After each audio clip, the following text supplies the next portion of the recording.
Now, North Korea is rejecting the United States' latest offer of dialogue. It calls it a crafty ploy to deflect blame for the rising tensions on the Korean peninsula. A North Korean ambassador says the U.S. and South Korea are the true provocateurs. All newspapers and mass media are talking about tense situation on the Korean peninsula.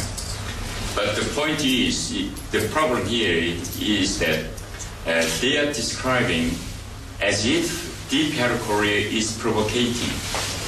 But that is not true. We are being provoked by the United States and South Korea, and we are only responding to that provocation and to their military threat. North Korea is also making new threats against the South. Kyung La joins us now from Seoul with the latest. So, Kyung, how do you read all of this?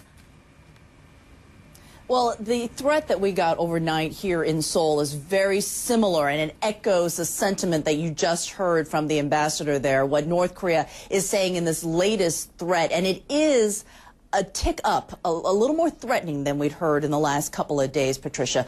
This is basically saying that North Korea does not have any intention of backing away from its nuclear program as long as these U.S. South Korean drills continue. These drills are expected to go throughout the end of the month. North Korea is saying that as long as the United States is waving this nuclear stick, it will continue its nuclear program.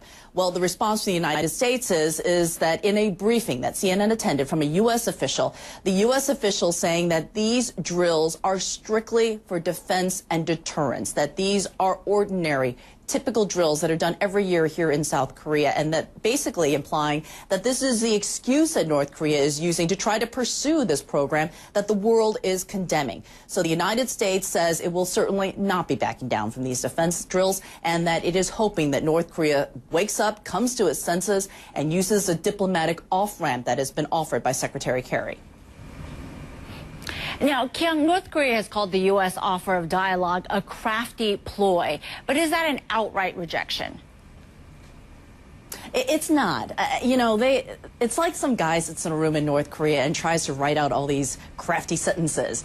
The crafty ploy, if you look at it, in North Korean rhetoric, is just something that they say that's slinging out an insult. If you look a little more deeply into the statement, what they are saying is we're not outright rejecting it. What North Korea truly wants is a one-to-one direct dialogue with the United States.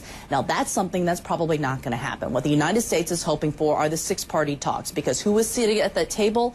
It is China. China wielding the largest stick here. China, the keys to the kingdom of peace in this region. And so the United States desperately wants those six-party talks to continue.